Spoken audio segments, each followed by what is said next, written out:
Joining us is Anna Kobzan. Anna, I don't even know how to introduce you because I was going through your resume. It is so impressive. Can you just kind of share in your own words the background that you have and all of the schooling that you've done up to this point? Because it is incredible. I've been in school for quite some time now. I did my undergrad at the University of Nebraska-Lincoln, and I went down to Texas to get my master's in feedlot nutrition from West Texas A&M University.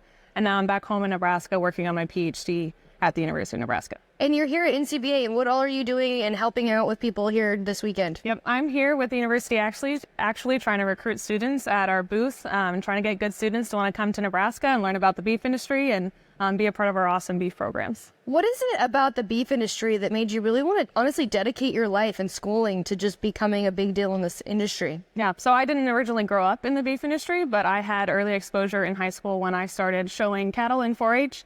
And that is ultimately what sparked my passion for the beef industry. And the people that I was connected with through those experiences really pushed me to pursue a career in it. And that desire was only further nurtured when I went to the university and was surrounded by people who finally had the same likes and interests that I did and the same passion for the beef industry. You can really tell that you're super educated at telling people about this, at communicating. And is that something that you love to get to share this with other consumers, ranchers, people all over the world?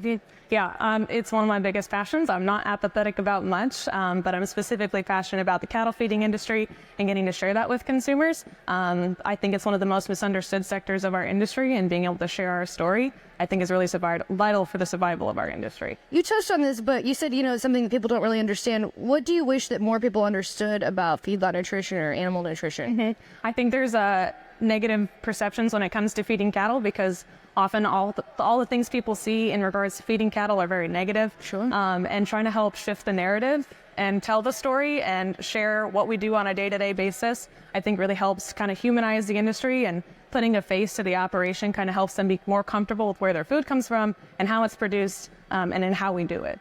I love hearing your perspective since you didn't grow up in the cattle industry specifically. How much do you love getting to interact with just ranchers and consumers and different people in that area? Yeah, it's great. I feel I have a unique opportunity and perspective not growing up in the industry, and that I'm extra grateful for my experience and my opportunity to be in this industry, just because I lived without it for so long.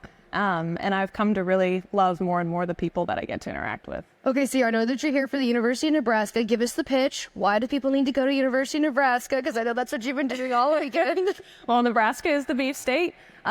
We are, I don't know if we're first in cattle on feed at the moment, but we're usually fighting with Texas for that #1 cattle on feed. And it's a great place. We have an amazing animal science program at the University of Nebraska-Lincoln.